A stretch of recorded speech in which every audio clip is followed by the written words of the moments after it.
잠깐! 영상에 대한 질문 또는 이 마케터를 더 알고 싶다. 더보기란 혹은 고정 댓글 참고해주세요. 네, 안녕하세요. AMPM 글로벌 광고 퍼포먼스 2팀 홍승택입니다. 저희가 이전 시간에는 구글 검색 광고에 대해서 알아보았는데 오늘은 구글 광고에서 이미지 배너 광고를 담당하고 있는 구글 디스플레이 네트워크 GDN 광고에 대해서 한번 알아보도록 하겠습니다. 여러분들이 이제 흔히 알고 있는 이 구글 배너 광고이고 아마 페이스북과 함께 이미지 배너 광고의 어떤 가장 대표적인 광고가 아닐까 싶은데요. 이 대표적인 이미지 배너 광고인 만큼 그 사용성과 가능성은 정말 무궁무진하다고 볼 수 있습니다. 그래서 오늘 이 시간에는 직접 구글 애저 화면을 좀 보여드리면서 가장 기본적인 세팅 방법과 각 세팅 구역에서 유념해야 되는 부분 좀 알아두면 좋은 팁 이런 것들을 말씀드리도록 하겠습니다. 일단 순서는 이 GDN 광고가 구체적으로 좀 무엇인지 간단하게 설명을 드린 다음에 기본적인 세팅 방법 및 이제 제가 알려드릴 수 있는 다양한 팁들과 그리고 세팅 이후에 이 GDN을 좀 어떻게 이용할 수 있을지에 대해서 좀 말씀을 드리도록 하겠습니다. 일단 흔히들 구글 배너 광고라고 알고 계신 이 구글 디스플레이 광고의 경우는 이 구글과 제휴를 맺은 계정 지면에 이제 이미지 배너 또는 동영상 형식으로 광고를 노출시키는 매체인데 이 GDN의 경우는 다른 매체와 노출 영역에서 좀 약간의 차이점을 가집니다. 네이버나 다음 같은 포털 사이트의 경우는 이 해당 메인 화면이 존재하기 때문에 페이지의 어떤 특정 위치에 광고가 노출이 되는데 구글과 같은 경우는 메인 페이지가 검색창 하나만 있어가지고 구글 메인 페이지에 별도의 광고 노출 지면이 없습니다. 그래서 구글은 전 세계 웹사이트와 광고 지면을 계약을 하고 제휴를 맺어가지고 해당 웹사이트 특정 영역에 소재 이미지를 노출을 시키는데 그렇기 때문에 이 GDN 광고 매체의 장점은 굉장히 많은 계제 지면에 광고가 노출이 된다는 점이고요. 그리고 또 단점도 굉장히 많은 계제 지면에 광고가 노출이 된다는 점입니다. 뭔 소리냐면 수많은 계제 지면에 이제 광고가 노출이 되니까 광고가 참 미친듯이 뿌려지는 건 좋아요.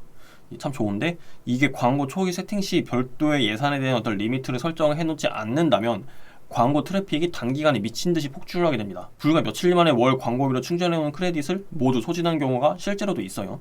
그렇기 때문에 이 광고 세팅에 있어서 더욱 세심하게 관리를 해줘야 하는 매체가 바로 이 구글 배너 광고입니다. 그래서 매체에 대한 설명은 좀 이 정도로 말씀을 드리면 될 것 같고 나머지는 처음부터 세팅하는 방법을 안내를 해드리면서 요즘 어떤 식으로 진행을 해야 하는지 기본적인 세팅 방법과 과정별 팁 등을 말씀드리도록 하겠습니다. 자, 보시면은 구글 계정이 이제 다 있다고 가정을 하고 캠페인 세팅부터 진행을 해보도록 하겠습니다. 일단 먼저 캠페인을 만들어야겠죠. 여기 보시면은 이렇게 새 캠페인을 만들어 주시면 되는데 구글의 경우 이 광고 목표에 따른 캠페인 생성이 가능하고 이에 따라 광고 목표에 따라 광고 최적화 머신러닝을 거치게 됩니다. 고객의 특정 행동을 유도하여 전환을 늘리고 싶다면 이 리드나 아니면은 판매 그리고 우리 웹사이트에 유입이 참 많았으면 좋겠다 싶으면은 웹사이트 트래픽 그리고 우리 브랜드의 인지도를 향상시키고 싶다면은 브랜드 인지도 및 도달 범위 그리고 앱 설치, 앱 참여도와 같은 UAC 광고를 진행을 하고 싶다면은 요 앱 프로모션 등을 진행을 해주시면 되는 거고 이런 식으로 광고 목표에 맞춰서 진행을 해주시면 됩니다. 일단 저는 웹사이트 트래픽 위주로 진행을 해볼게요. 보시면은 이제 전환 목표를 사용하여 웹사이트 트래픽 개선 창이 뜨는데 이 전환 목표는 구글 도구 및 설정에서 전환 탭에서 언제든지 교체가 가능하시고요. 이 부분 이후에 구글 성과 데이터 측정 편에서 조금 자세하게 말씀드리도록 하겠습니다. 그리고 이제 보시면은 이제 캠페인 유형이 이렇게 뜨는데 여기서 이제 디스플레이를 선택을 해주시면 되고요. 그리고 이 비즈니스 웹사이트 같은 경우는 선택 사항인데 저는 안 넣겠습니다. 안 넣으셔도 돼요. 그리고 이 캠페인 이름을 입력을 해주시고 저는 그냥 EMPM으로 할게요. 이렇게 입력을 해주시고 계속을 눌러주시면 됩니다. 그러면 이게 캠페인 설정 화면이 뜨는데 이게 웃긴 게 계정을 이제 맨 처음 생성하고 캠페인도 맨 처음 만들 때는 이렇게 디폴트 값이 또 모든 국가 및 지역으로 되어 있는 경우가 있고 그리고 다 만든 다음에 이제 추가적인 캠페인을 또 만들 때는 이 타겟팅한 위치 선택이 대한민국으로 설정이 되어 있을 때가 있어요. 그래서 요거는 간혹 가다가 이제 대한민국으로 당연히 되어 있겠지 하고서 그냥 넘기시는 분들이 있는데 이 타겟팅할 위치 선택 꼭 잘 확인을 해주셔야 됩니다. 대한민국으로 이렇게 선택을 해주시고 그리고 언어 같은 경우는 이제 다행히 한국어로 언어가 디폴트로 선택이 되어 있으니까 이것도 넘기시고 그리고 이제 광고 더보기를 누르시면은 이제 광고 로테이션이나 일정 기기 등을 설정을 할 수가 있는데 요거는 이제 광고 세팅 이후에도 설정이 다 가능하세요. 지금 당장 크게 사용하실 필요는 이제 없다고 봅니다. 그래서 요거 다음까지 눌러 주시면은 이제 여기서 예산이라는 거를 입력을 해 주셔야 되는데 초기에 잡았던 월 예산을 이제 확인을 하신 다음에 그 다음에 일 예산을 적어주시면 됩니다. 여기도 이제 간혹 가다가 월 예산을 적어주시는 분들이 있는데 이제 이러면 하루 만에 광고 중단되고 진짜 난리 납니다. 그래서 이 부분 조심해 주셔야 되고요. 그리고 저는 이제 여기 예산 한 2만 원 정도 적어볼게요. 그리고 또 예산의 경우 이제 한 가지 말씀드릴 부분이 이 일 예산을 정해놔도 어떨 때 보면은 일 예산이 오버가 되어서 소진이 되는 경우가 있습니다.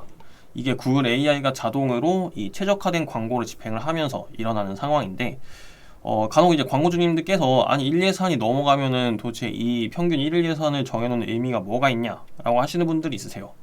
이게 가끔 일 예산을 넘어갈 때도 있지만 안 넘어갈 때도 있습니다.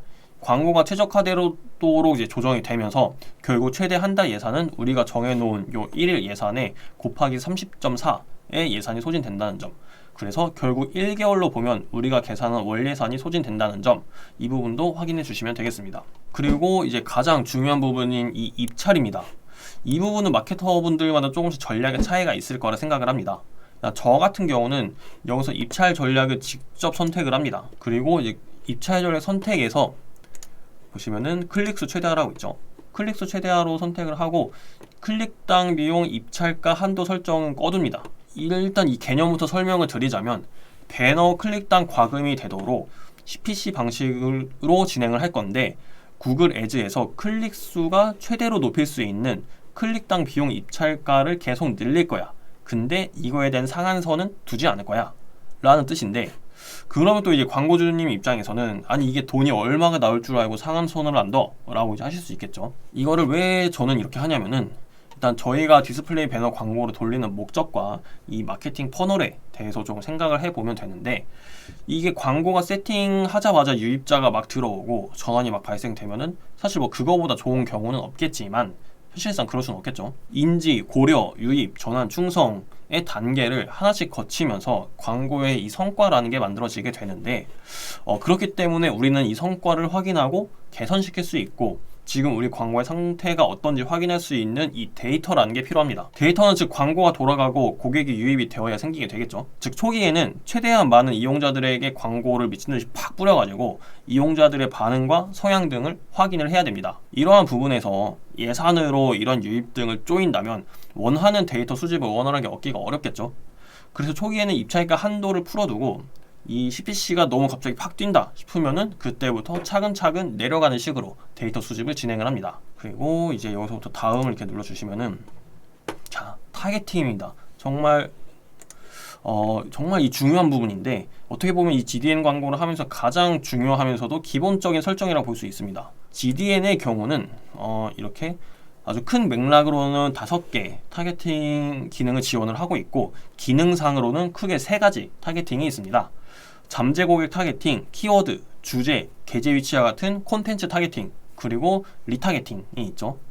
이 저 같은 경우는 각 타겟팅별로 광고 그룹을 만듭니다. 저희가 이제 광고 초기의 경우는 리타겟팅 모수가 없으니까 잠재 고객 타겟팅과 콘텐츠 타겟팅 3가지, 이렇게 총 4가지의 광고 그룹을 만듭니다.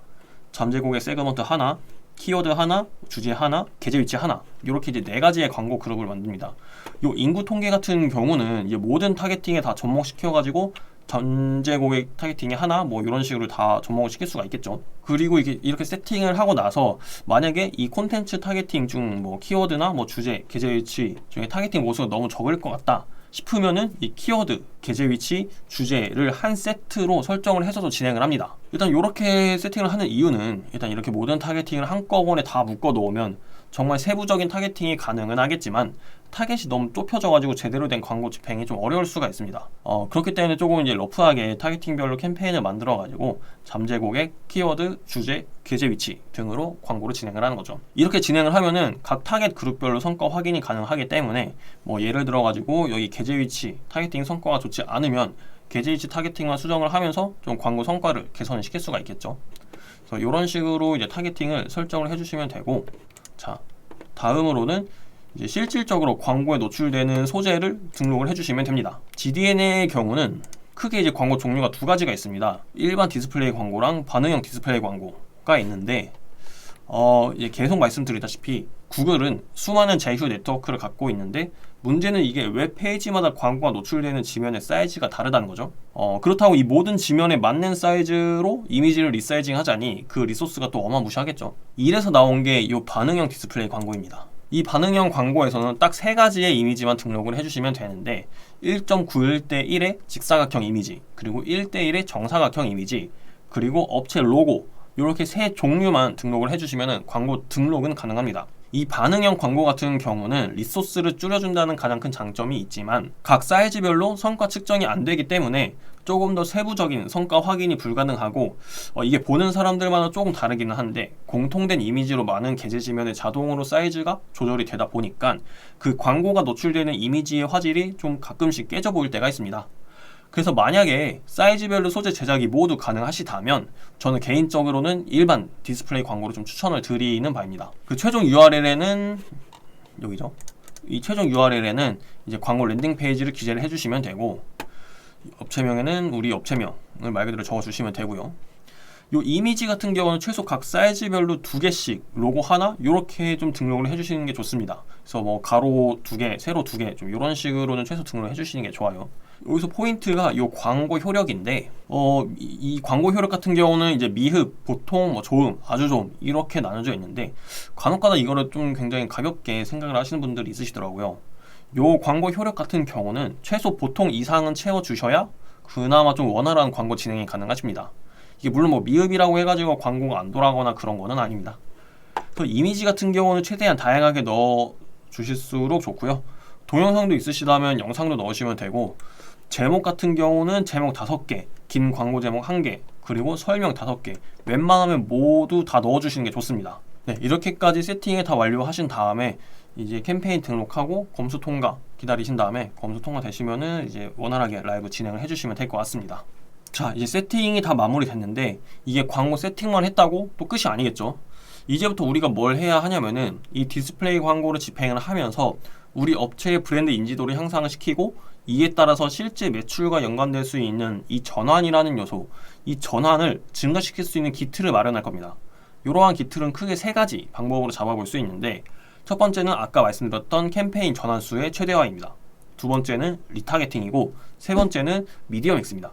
이 방법들에 대해서 좀 하나씩 설명해 드리도록 하겠습니다. 자, 첫 번째는 전환수 최대화입니다. 저희는 구글 이 디스플레이 광고를 초기 세팅을 할 때 클릭수 최대화를 통해서 최대한 많은 유입이 들어오도록 세팅을 했었죠. 이렇게 클릭수 최대화를 통해서 고객 데이터를 모았고 이제 구글의 AI를 통해서 이러한 데이터에서 실제 전환을 일으킬 수 있는 고객 데이터를 추출 후에 광고를 진행을 하게 됩니다. 확실히 전환을 위한 광고를 진행을 하다 보니까 일반 클릭수 최대화보다 목표 전환이 많이 일어날 수밖에 없겠죠.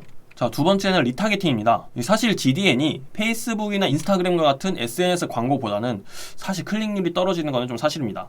그렇지만 신규 고객 확보를 위해서는 제가 생각했을 때 좀 굉장히 강력한 매체라고 생각이 드는데 이러한 고객 확보의 가장 큰 무기가 바로 이 리타겟팅입니다.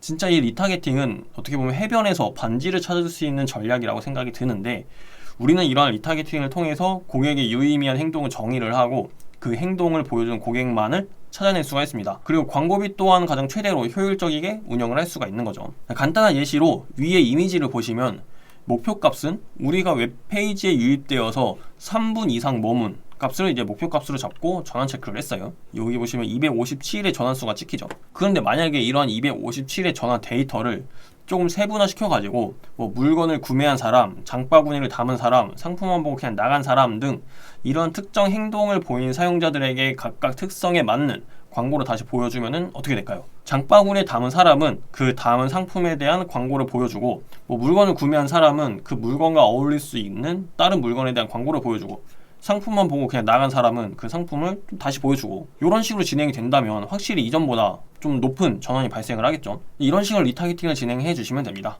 그리고 이러한 광고가 신규 고객을 창출하는 가장 강력한 방법인 거죠. 자, 세 번째는 미디어 믹스입니다. 자, 예를 들어서 배너 광고에 검색 광고를 함께 병행한다고 해보면 구글 배너 광고를 통해 브랜드를 인지한 고객들이 네이버나 다음 검색창에 우리 브랜드 또는 우리가 판매하는 상품 등을 검색을 해봄으로써 실제 키워드 광고를 통해서 유입이 많아지고 덩달아 전환수도 증가를 하게 되는 거죠. 그러면 또 고민이 되는 게, 아니 매체가 늘어나면 광고비도 늘어나야 되는 거 아니냐라고 하실 수 있겠죠. 자, 우리 한번 생각을 해봅시다. 이렇게 치열한 온라인 시장에서 100만 원으로 네이버 검색 광고만 돌린 업체랑 50만 원은 구글 디스플레이 광고, 50만 원은 네이버 검색 광고를 돌린 업체 중에 어떤 업체가 더 성과가 좋을까요? 이 광고 매체라는 거는 각각 다 다른 매체 같아 보여도 서로가 상호작용을 하는 좀 이런 신기한 버릇들이 있습니다. 이 상호 간 시너지를 발휘할 수 있는 이 50만 원씩 쓴 업체가 저는 더 성과가 좋을 거라고 생각을 합니다. 좀 이런 식으로 디스플레이 광고만 단위 운영하는 것이 아니라 조금 더 다채로운 매체들을 통해서 성과의 시너지 효과를 내는 부분이 중요합니다. 지금까지 이제 구글 디스플레이 광고에 대해서 알아보았습니다. 단순한 이미지 배너 광고가 아니라 이 안에는 정말 다채로운 전략들이나 기능들이 정말 많이 있죠. 그만큼 이제 구글 디스플레이 광고를 통해서 우리가 할 수 있는 부분들이 정말 무궁무진하다는 점 확인해 주시면 될 것 같습니다. 특히나 이제 데이터 연동의 부분에서도 모든 매체들 중 가장 그 편의성이 좋고 다양한 데이터를 확보할 수 있다는 점도 그 특징이 될 수 있겠네요. 네, 긴 영상 시청해 주셔서 감사합니다. 혹시나 이제 GDN 광고에 대해서 궁금하신 점이나 세팅이 막혔다 하시는 분들은 여기 해당 연락처로 연락을 주시면은 제가 답변 드릴 수 있도록 하겠습니다. 자, 다음 시간에는 이제 구글의 대표적인 영상 광고인 유튜브 광고에 대해서 좀 알아보는 시간을 가져보도록 하겠습니다. 네, 감사합니다. AMPM 글로벌을 더 알고 싶나요? 저희 AMPM 글로벌은 훌륭한 마케터님들과 언제나 광고주님들을 기다리고 있습니다. 정확한 데이터 분석은 물론 1:1 맞춤 컨설팅을 통해 광고주님의 사업 성공을 도와드리겠습니다. 네이버에서 AMPM 글로벌을 검색 또는 마케팅 인사이드를 통해서 수많은 정보를 확인하실 수 있습니다. 아래 링크 혹은 전화번호로 연락 주시면 친절한 상담 도와드리겠습니다. 디지털 온라인 광고는 언제나 AMPM 글로벌과 함께.